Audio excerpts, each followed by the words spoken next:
Hello everyone. ఈ వీడియోలో నేను రాష్ట్రపతి భవన్‌కి వెళ్ళాను. అక్కడ ఎలా ఉంది అనేది మీకు కొన్ని క్లిప్పింగ్స్ యాడ్ చేశాను. అంతేకాకుండా అక్కడికి వెళ్ళినప్పుడు నేను ఏం శారీ కట్టుకున్నాను, దాని మీద బ్లౌజ్ ఎలా డిజైన్ చేసుకున్నాను అనేది కూడా మీకు కంప్లీట్‌గా షేర్ చేస్తాను. మీలో ఎంతమంది వెళ్లారు ఇక్కడికి అనేది నాకు చెప్పండి. నేను వెళ్ళినప్పుడు ఇది ఫెస్టివల్ టైము. ఈ ఫెస్టివల్ టైంలో చాలా బాగా డెకరేట్ చేశారు. అండ్ మళ్ళీ ఇక్కడ ఒక ఎగ్జిబిషన్ కూడా జరుగుతుంది. మొత్తం ఫ్లవర్స్‌తో ఇలా పీకాక్‌ని ఇలా ఫెదర్స్ వచ్చేలాగా ఇలా చాలా బాగా డెకరేట్ చేశారు. నేనైతే ఇదే ఫస్ట్ టైం వెళ్ళడం.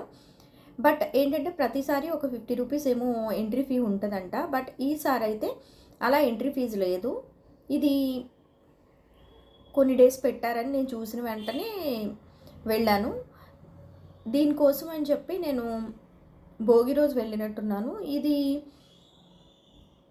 మనం వెళ్తే వన్ డే అంతా అక్కడే తిరగొచ్చు. ఫుడ్ కూడా అక్కడ అవైలబుల్‌గా ఉంది. ఫుడ్ కూడా రీజనబుల్ రేట్‌లోనే ఉందన్నమాట. అక్కడ చిల్డ్రన్స్ ఆడుకోవడానికి చిల్డ్రన్ పార్క్, అంతేకాకుండా స్టాల్స్, అంటే ఈ స్టాల్స్ ఇవన్నీ మాత్రం అక్కడ ఒక ఎగ్జిబిషన్ లాంటిది పెట్టారు. దాంట్లో ఆర్గానిక్ ఫుడ్, ప్లాంట్స్ ఇలాంటివన్నీ చాలా పెట్టారు. బట్ నేను వెళ్ళినప్పుడు మాత్రమే ఇది ఉంది. ప్రతిసారి అయితే ఇలా ఉండదు. ఈ స్టాల్స్ అవి ఉండకుండా ఉంటాయి. బట్ ఫుడ్ కూడా దొరుకుతుందంట అక్కడ. మనం ఒక రోజు వెళ్తే మార్నింగ్ నుంచి ఆఫ్టర్నూన్ వరకు పిల్లల్ని తీసుకెళ్ళినా అక్కడ పార్క్ కూడా ఉంది కాబట్టి ఈజీగా మనం ఎంగేజ్ చేయొచ్చు. నేను ఈ టెర్రకోటా ఫ్రిడ్జ్ మ్యాగ్నెట్స్ని చూశాను.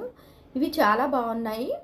ఏంటంటే దీనికి రెడీ చేసిన తర్వాత బ్యాక్ సైడ్ ఇలా మ్యాగ్నెట్ పెట్టారు. చాలా బాగున్నాయి. కలర్స్ ఇష్టం అనుకున్న వాళ్ళకి కలర్స్ కూడా వేసిస్తారంట. నేను ఇప్పుడు చూపించేది టెర్రకోటా జ్యువెలరీ.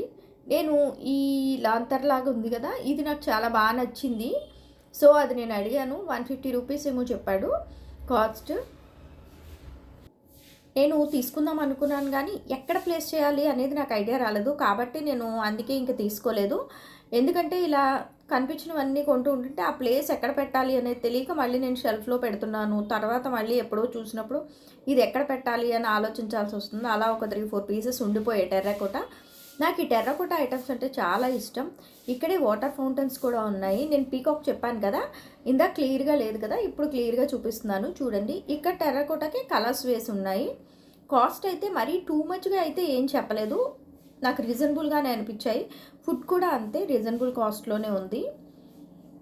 నెక్స్ట్ వచ్చి ప్లాంట్స్, తర్వాత ఇంకా ఆర్గానిక్కి సంబంధించిన ఫుడ్ ఐటమ్స్ అలాంటివి చాలా ఎక్కువగా పెట్టారు. నేనైతే ఇక్కడ ఏం పర్చేస్ చేయలేదు. ఇలానే పాట్స్ ఇలాంటివి కూడా పెట్టారు. అంతేకాకుండా ఈ ఎగ్జిబిషన్లో క్రాఫ్ట్స్, పెయింటింగ్స్, చిల్డ్రన్స్కి డెమో క్లాసెస్ లాగా, అంటే ఒక 1-2 అవర్స్ అలా పెట్టడం, తర్వాత క్లే మోల్డింగ్స్ ఇలాంటివన్నీ కూడా పెట్టారు. నేను 13th రోజు వెళ్ళాను. 13th రోజు లాస్ట్ డే అన్నారు. బట్ హాలిడేస్ అని చెప్పి ఒక 2 డేస్ ఎక్స్టెండ్ చేశారంట. నాకు వెళ్ళిన తర్వాత తెలిసింది. తర్వాత వేస్ట్ ఐటమ్స్తో ఇలా బాటిల్స్ని డెకరేటివ్గా రెడీ చేసుకోవడం ఇలాంటివి కూడా చాలా ఉన్నాయి అక్కడ. ఎక్కువగా అబ్జర్వ్ చేసింది ఏంటంటే రీసైక్లింగ్కి ఉపయోగించుకునే ఐటమ్స్ని ఎక్కువగా చూపించారు. నేను ఇక్కడ చూపిస్తున్న ఈ ప్లాంటర్ చాలా లైట్ వెయిట్ ఉంది. 1000 రూపీస్ చెప్పారు. అందులోనే చాలా కలర్స్, సైజెస్ కూడా ఉన్నాయి. ఇలానే ఇక్కడ వాటర్ సప్లై కోసం అని చెప్పి ఇలా అరేంజ్ చేసుకున్నారంట వాళ్ళు అప్పట్లో. సో అది కూడా చాలా బాగుంది. బట్ ఏంటంటే దాంట్లోకి అలౌ చేయడానికి ఏమీ లేదు. ఇది ఒక టనెల్లా ఉంది. దీంట్లో ఏంటంటే ఇదివరకు ప్లెయిన్గా ఉండేదంట, అంటే చీకటగా ప్లెయిన్ వాల్స్ ఉండేయంట. ఈ మధ్య కాలంలోనే ఇలా పెయింటింగ్స్ వేసి దీన్ని డెకరేట్ చేశారు. కానీ ఈ ఏరియా నాకు చాలా బాగా నచ్చింది. ఎందుకో మీకు అర్థమయ్యే ఉంటుంది కదా, నాకు పెయింటింగ్స్ అంటే చాలా ఇష్టం కాబట్టి నాకు బాగా నచ్చింది. అండ్ డెకరేటివ్గా మనం ఇంట్లో ఎలా పెట్టుకోవచ్చు అనేది కూడా ఇలాంటివి చూసినప్పుడు మనం తెలుసుకోవచ్చు. ఇలాంటివి చాలా ఉన్నాయి. నేను వీటి దగ్గర కూడా చాలా పిక్స్ తీసుకున్నాను. అంతేకాకుండా ఇక్కడ చాలా మొక్కలు, అంటే ఆయుర్వేదిక్ ప్లాంట్స్ ఇలాంటివన్నీ ఉన్నాయి. ఈ ప్లాంట్ నేమ్ ఏమిటో నాకైతే అర్థం కాలేదు. మీరు ఎప్పుడైనా చూసారా? ఈ చెట్టు కాండానికే ఇలా ఫ్లవర్స్ వచ్చినాయి. మీకైతే ఈ చెట్టు ఏంటి అనేది తెలిస్తే నాకు కామెంట్స్లో చెప్పండి. ఇలానే చాలా ప్లాంట్స్ ఉన్నాయి అక్కడ. ఎక్కువ గ్రీనరీ ఉంది. మనం వెళ్తే మాత్రం డెఫినెట్గా ఎంజాయ్ చేసి రావచ్చు. ఈ ప్లేస్ ఇంత బాగుంటుందని నాకు తెలీదు.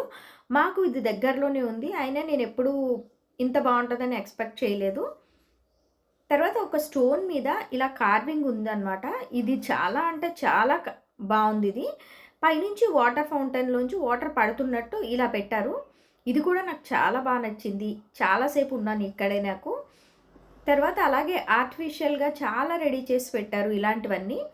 ఇంతవరకు నా వీడియో వాచ్ చేశారంటే మీకు వీడియోలో ఎంతో కొంత నచ్చే ఉంటుంది కదా! నచ్చితే ఒక్కసారి వీడియోని పాజ్ చేసి ఒక లైక్ ఇచ్చి వీడియోని కంటిన్యూ చేయండి. మీరు ఇచ్చే లైక్ నాకు మోటివేటింగ్‌గా ఉంటది. నెక్స్ట్ వచ్చి ఇలానే నేను కొంచెం అరేంజ్ చేసి పెట్టారు అని చెప్పాను కదా! అది కూడా ఇలానే అనమాట. ఇక్కడ ఒక కొండ ఉంటే దానికి నేను అక్కడ ఎక్కువగా అబ్జర్వ్ చేసింది ఏంటంటే, అక్కడ కొండలు అలాంటి వాటిని ఉన్నాయి గదా! మన కల్చర్ ఏదైతే ఉంటదో అన్ని ప్లేసెస్ నుంచి వచ్చే వాళ్ళతో పెయింటింగ్స్ చేసి, క్రాఫ్ట్ ఐటెమ్స్ ఇలాంటివన్నీ నాకు ఎక్కువగా కనిపించాయి. నేను ఈ ప్లేస్‌కి వెళ్ళినప్పుడు చాలా హ్యాపీగా ఫీల్ అయ్యాను. నేనైతే మార్నింగ్ 11కి వెళ్ళినట్టున్నాను. ఈవినింగ్ 4 వరకు అక్కడే టైమ్ స్పెండ్ చేసాం. ఫుడ్ కూడా అక్కడే తీసుకున్నాం. జస్ట్ ఫుడ్ కూడా చాలా రీజనబుల్ రేట్‌లోనే ఉంది.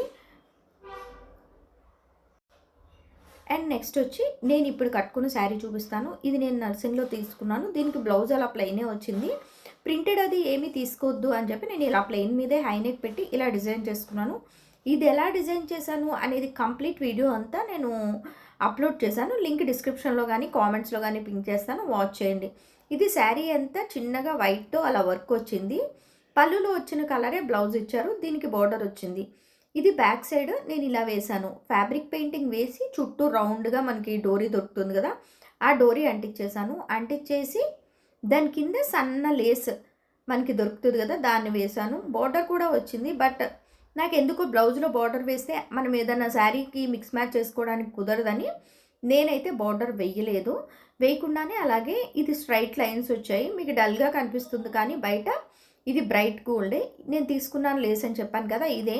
యాక్చువల్‌గా అటు సైడ్ పెట్టాలి. నాకు అది నచ్చక నేను ఇటు సైడ్ వచ్చేలాగా చిన్ని కట్ వర్క్ వచ్చేలాగా అలా పెట్టాను. హ్యాండ్స్ దగ్గర అయితే బయట నుంచే ఇలా నేను స్టిక్ చేసేసాను.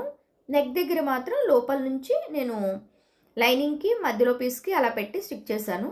ఎలా ఉంది ఈ ఐడియా? మీకు నచ్చిందా? నచ్చితే ఒక లైక్ చేయండి. మళ్ళీ మనం నెక్స్ట్ వీడియోలో కలుద్దాం. అంతవరకు బాయ్.